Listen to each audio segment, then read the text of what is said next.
Hello everyone, this is Monster Hunter Try Help, and I'm here with a Ceadeus tutorial. Now, the Ceadeus is different. I don't really recommend fighting him with a bowgun until you've reached high rank and you wish to farm him, just because I haven't really figured out a set in low rank that can do this effectively. But this set that I have right now is absolutely phenomenal for doing this correctly. I use Pure Shots, Dragon Shots, and Wyvern Fire Shots. I do have some Crag level 3 and Clus level 1s, but those are just added shots for a little bit of extra damage. So, for those who aren't familiar with the Ceadeus fight, you start off and you basically kind of swim with him as he nonchalantly chills out in the first and second area. And what you need to do is you need to break his beard. The first time that you do this quest, the Moga chief will instruct you on that his beard needs to be broken. It's also his biggest weak spot, so hitting it will definitely get a rise out of him, and you'll be able to deal some damage, which is what I did here. So what you're going to want to do is just kind of swim alongside him, and if you're using a blade, then just keep hitting his beard, and eventually what will happen is it will break. Once it breaks, then Ceadeus will swim, and he won't really attack you a whole lot. He might pause once or twice to do so, but his main objective is to get to the third area, which is where you will spend the majority of the fight. But Ceadeus is basically just one big overgrown whale, if overgrown can even be used to describe a whale.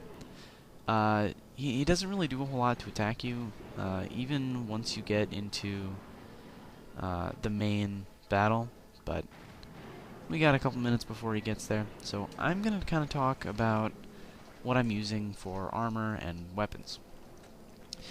My equipment is, I do have some high rank pieces in here.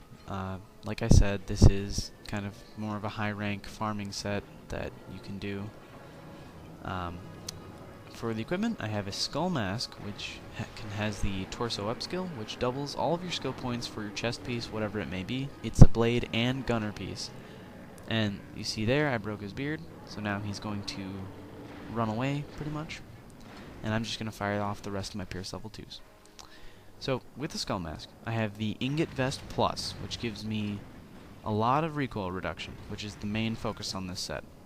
I have the normal low-rank Ingot Guards, the low-rank Ingot Coat, and the Ingot Leggings Plus. And I also have a King Talisman with Evade plus 6 and Combination Rate plus 10, which gives me plus 15%. Which is good when you're combining stuff. It means you get to carry less books with you, which means you can have a couple more slots open for ammo, which is basically what you're going to be combining most of the time.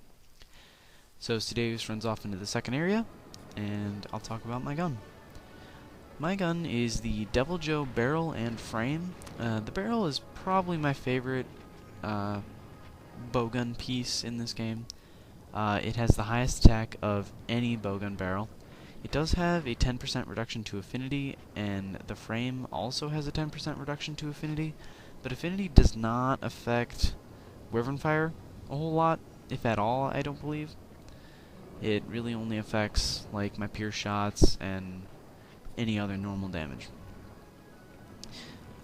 With the Devil Joe parts is the Poison Stinger stock, and what the stock does is it gives me a couple poison shots, which if I'm using this set on monsters that can be poisoned, I'll usually put a round of poison level 2s in them.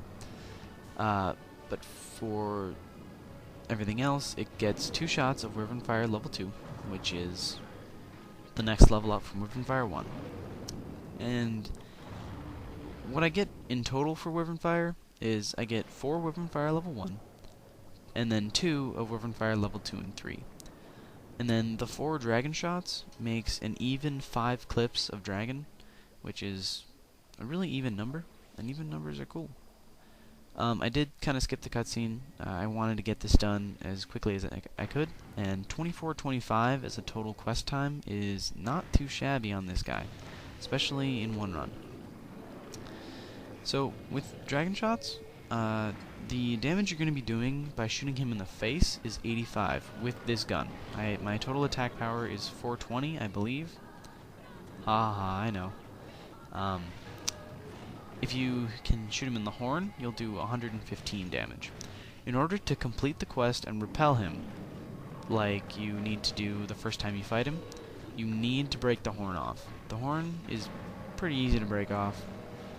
You can do it with the ballista, the dragonator, obviously these dragon shots. As you see, I get it right about now. It does a lot of damage, and you can take the horn off really quickly.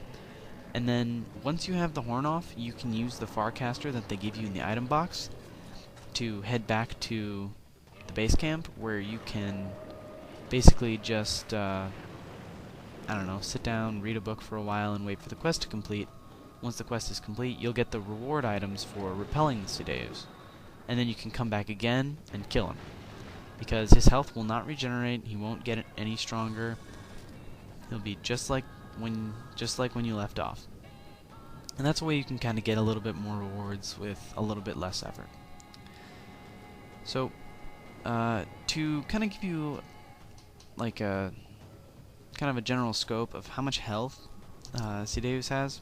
Ceadeus has 15,000 health, which sounds like a lot, because it is. Elatrion has 10,000. However, Elatrion has, of course, a lot better defenses and a lot less weak points, and elemental resistances are different and everything. Lots of different factors, as well as the fact that it is a high rank quest, and all high rank quests, the monsters take a lot less damage. So when Ceadeus swims across the arena, what you want to do is go up to that button over there, and when you press it, it's basically a Dragonator like on the ship when you fight Genmaran, and in some of the arena quests. And I'm not 100% sure on how much damage it does, but I would think it's about 1,000. I just kind of throwing it out there. I really don't know. If anyone does know the exact damage value, that would be really, really great to know. Because I'm just kind of taking a shot in the dark with that one. I just know that it does a good chunk of damage, and it's always worth doing it when you can. So, my Wyvern Fire level 1 shots do actually 2 hits. All Wyvern Fire shots hit the monster twice. And with Wyvern Fire 1, each hit does 18% of my total attack power.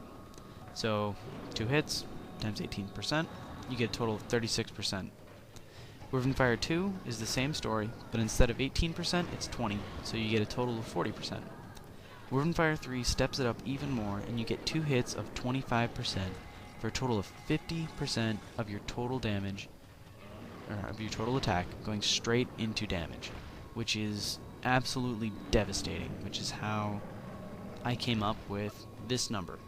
If you take all of the Wyvern Fire level 1 shots, all of the Wyvern Fire level 2 shots, and all the Wyvern Fire level 3 shots that I can carry with me and combine, if I hit him with all of them, the minimum amount of damage that I would do is 12,200 out of his total of 15,000 health, which is absolutely crazy. That's a lot of damage. There's really no getting around it. Of course, I don't actually hit him with all of my shots. Nobody's perfect. But dragon shots, headshots do 85 damage, and a shot to the horn does 115. With the health, though, for reference, a Great Jaggy in the offline quest, when you fight him, has around 700 to 900 HP. And I figured out these HP values using Lord Graf's damage formula, which can be found on GameFAQs. The damage values for the shots can be found in Vampire Cosmonauts, Bowgun damage formula, which is also on GameFAQs. And then calculating everything and bringing it all together, I used VGRage's damage calculator. It's like on a web page. You can select your attack power, affinity, what monster you're fighting, what like bonus skills you've got. Really, really nice. If you want to know how much damage you're doing, go there. It'll tell you pretty much everything you'll need to know. Ceadeus does have one of the unblockable attacks, and that is his signature water beam. You can block a non-direct hit, but if you are directly in the beam's path, you do need guard up, which this set does have. This set has recoil down +3, guard up, and evasion +1, and thunder resistance +10, but that's not important for this fight. The evasion is mostly for my land fights, but if I were to specialize this set, I would probably gem in like swimming or something that would just kind of help with movement. Or, I don't know, something else that would be nice. Lots of options. One thing I forgot to mention about Wyvern Fire is that it actually does a small amount of fire damage. Of course, it is Wyvern Fire, but the fire damage that it does is actually almost less than one fire shot. So you need to kind of keep that in mind, especially people who don't actually know much about bowgunning.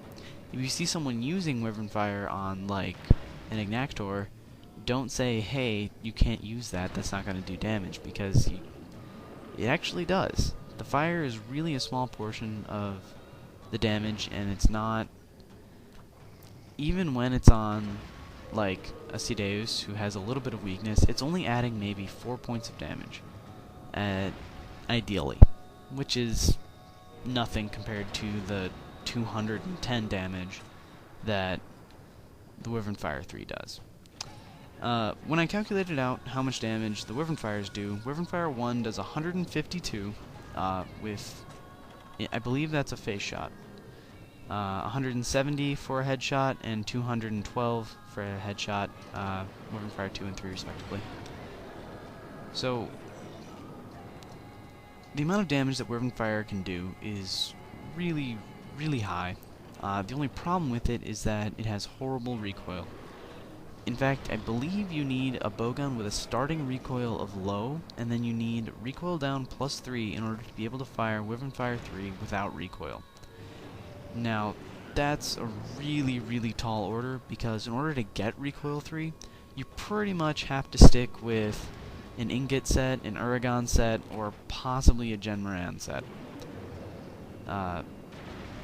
But I prefer the Ingot set because you get the guard up, which is nice when you're using a heavy bowgun, because you can't always dodge the unblockable attacks, so to speak.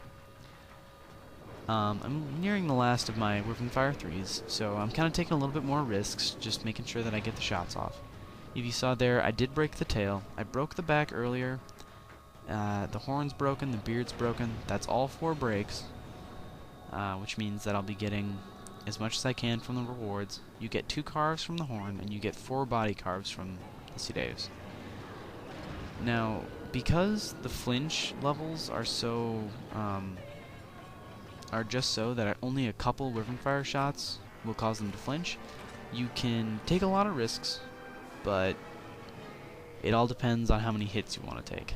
So, Ceadeus is down at 24-25, which is actually one of the fastest times I've ever done this. I don't think I've done it faster with like a Devil Joe Greatsword. I've tried, but this is probably the most successful set I have for killing him quickly. However, if you don't upkeep your farm and your fishery, you're going to have a hard time coming up with all the nitro shrooms, bomb berries, and the pin tuna for the pierce shots, which I didn't really combine because I didn't really need to, but also the bomb berries, which are, or not bomb berries, burst arowana, which are used for the Wyvern Fire level 2s. So, I want to thank you all for watching. I've got a lot more videos coming. Gen Moran, probably a 2-parter. Really looking forward to commentating and posting that one. So, thank you all for watching, and have a good day.